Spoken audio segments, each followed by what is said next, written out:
Welcome to The Explainer.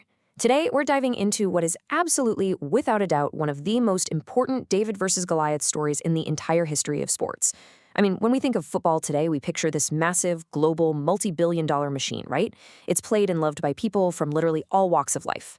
But, it wasn't always like that, not even close. Today, we are traveling all the way back to 1883 to a single, grueling match that completely shattered the status quo. It's a story of aristocratic elites, working-class underdogs, a revolutionary tactical shift, and a massive cultural collision. If you really want to understand how the modern game was born, well, this is exactly where it happens. So, let's start with a basic question. When exactly did football become the people's game? Because for the first decade of the FA Cup, which kicked off in the 1871-72 season, it was anything but. Up until 1883, the FA Cup was completely, totally dominated by wealthy, upper-class Southern gentlemen. It's actually kind of hard to believe now, but we're talking about teams made up of former elite public school pupils, university students, military officers. You had teams with names like the Wanderers, Oxford University, and the Royal Engineers. They played for prestige, they didn't get paid a single dime, and they considered the game an exclusive, amateur, gentlemanly pursuit. The idea of a grimy northern industrial town taking the trophy? No way. Practically unthinkable. Okay, let's dig into the tactical divide here, because how these teams played directly reflected who they were as people. The Southern elites played a style known as rushing or dribbling, and it was deeply influenced by rugby. It was highly individualistic. A gentleman would basically get the ball, put his head down, and just charge forward into the chaos until he was tackled.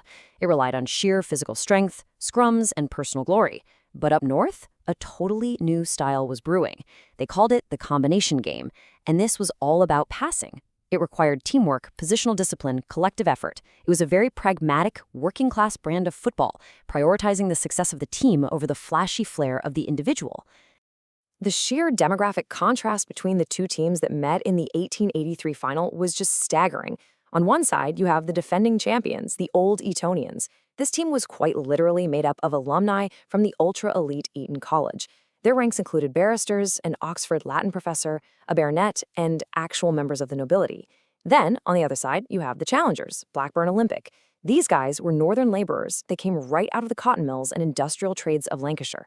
You had James Ward, a cotton machine operator, Albert Warburton, a master plumber, and several weavers and spinners, like a guy named Jimmy Costley. It was the ultimate clash of patricians versus plebeians. To really understand the mountain Blackburn Olympic had to climb, just think about the number 6. That's how many FA Cup finals the Old Etonians had appeared in since 1875. They had already won the cup in 1879, and they were the reigning, defending champions, having just won in 1882. They were an absolute juggernaut on the pitch. They were led by their captain, the Honorable Arthur Kennard, a future president of the FA and an actual peer of the realm. Get this, he was playing in his staggering 9th FA Cup final.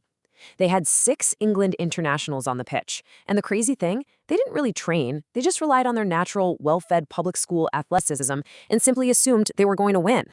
But Blackburn Olympic was built entirely different. Formed just 5 years earlier in 1878 from the merger of 2 local clubs, they were heavily supported by their local community and funded by Sidney Yates, who owned a local iron foundry. But the real game changer arrived in 1882. His name was Jack Hunter.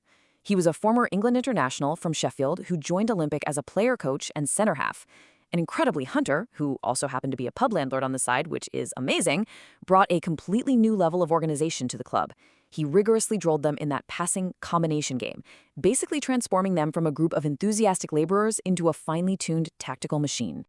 To give you an idea of how revolutionary Hunter really was, just before the final, he did something completely unprecedented. He took the entire team away to a training camp in Blackpool. This is one of the earliest recorded instances of a team living communally just to prepare for a match. They ran grueling endurance drills on the Blackpool sand to build up their stamina, and to counter the fact that wealthy Southern gentlemen were naturally bigger and better fed than factory workers, Hunter put them on a strict, protein-heavy diet.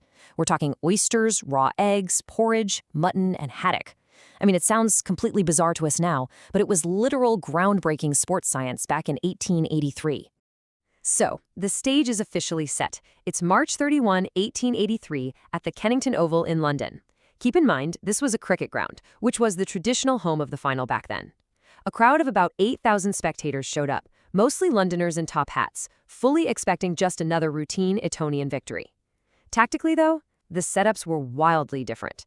The Etonians rolled out a very top-heavy, aggressive 2-2-6 formation. Just think about that for a second, putting 6 men up front just to rush the ball. Blackburn Olympic countered with a 2-3-5 formation. Having 3 midfielders gave Olympic a crucial advantage, letting them control the center of the pitch and distribute those sweeping passes out to the wings. Let's walk through the match itself, because it was an absolute thriller. For the first half, it looked like business as usual.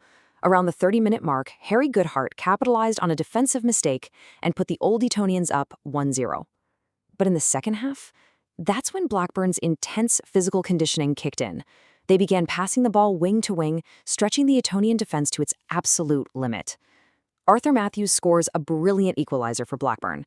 Then, disaster strikes the Etonians. Their star player, Arthur Dunn, is injured. Now, there were no substitutes back then, so they were permanently down to 10 men. The game pushes into extra time, and that's exactly when those grueling Blackpool sand drills pay off. In the 110th minute, a cross from Thomas Dewhurst finds Jimmy Costley, who volleys it straight into the net. Blackburn Olympic secures a historic 2-1 win. The immediate aftermath was historic in itself. For the very first time ever, the FA Cup trophy was presented at the stadium right on the day of the match, rather than at some fancy dinner months later. Major Francis Morandin, the FA president, handed over the silver trophy on a stand right next to the pavilion. When Jack Hunter received his winner's medal, you could just feel the relief and raw emotion. He reportedly shouted out to the crowd, 15 years at football and got the English Cup at the finish. Meanwhile, the Old Etonians were absolutely furious. They actually lodged protests claiming Blackburn's training camp was an unfair advantage. The London papers even tried to blame the loss on foul play, but the scoreboard read 2-1, and that cup was heading north. The reception back in Blackburn was unlike anything the town had ever seen. When the team arrived on the 7:30 p.m. train the following Monday, thousands of people flooded the station in the streets. There were brass bands playing, fireworks lighting up the sky, just absolute pandemonium. During a massive civic reception, the team captain, Albert Warburton, held up the trophy and made an incredibly bold promise. He said, "The cup is very welcome to Lancashire. It'll have a good home, and it'll never go back to London." And you know what? He was remarkably accurate. A fully amateur London team would never win the FA Cup again. Now, if this story is sounding a bit familiar to you, it might be because this incredible era of football inspired the 2020 Netflix miniseries, The English Game. It's actually a great watch. It perfectly captures the social tension of the time, the clash of the classes, and the big shift from dribbling to passing. But here's a fun little piece of trivia for you, a behind-the-scenes secret. The show takes some serious artistic license.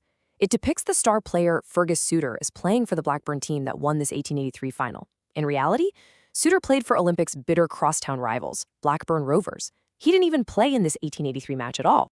Let's fast forward just a bit to 1885 and see how this builds into the broader history of the sport. Because Blackburn Olympic's historic 2-1 win triggered an absolute crisis for the establishment. The amateur elites suddenly realized they could no longer compete with these highly trained working-class northern teams. Accusations started flying that northern clubs were secretly paying their players to cover for time missed at the factories. The northern and midland clubs basically said, look, if we can't pay our players, we'll break away and form our own association.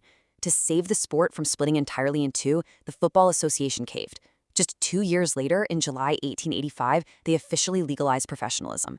So what is the ultimate legacy of this single match? It wasn't just a 2-1 upset.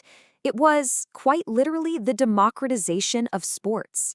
It ended the aristocratic monopoly on football forever, completely shifting the power base from the wealthy home counties to the industrial heartlands of the North and Midlands. It birthed the professional era, which led directly to the creation of the Football League in 1888. It proved that the combination game and that 2-3-5 formation were the future, laying the tactical groundwork for the modern sport we all watch today. Above all, it proved that rigorous preparation and teamwork could overcome sheer, unearned privilege. Which leaves us with this final thought to chew on. What if Jimmy Costley hadn't volleyed that ball into the net in the 110th minute? If Blackburn Olympic hadn't won that day in 1883, how long would football have remained just a weekend pastime for the wealthy elite? Would it ever have exploded into the massive professional working-class phenomenon that conquered the globe? Sadly, Blackburn Olympic actually folded just a few years later in 1889, completely unable to keep up with the very professional financial arms race they helped start. But for one afternoon at the Kennington Oval, a group of weavers and plumbers changed the world. Thanks for joining me on this explainer, and keep questioning the history behind the games we love.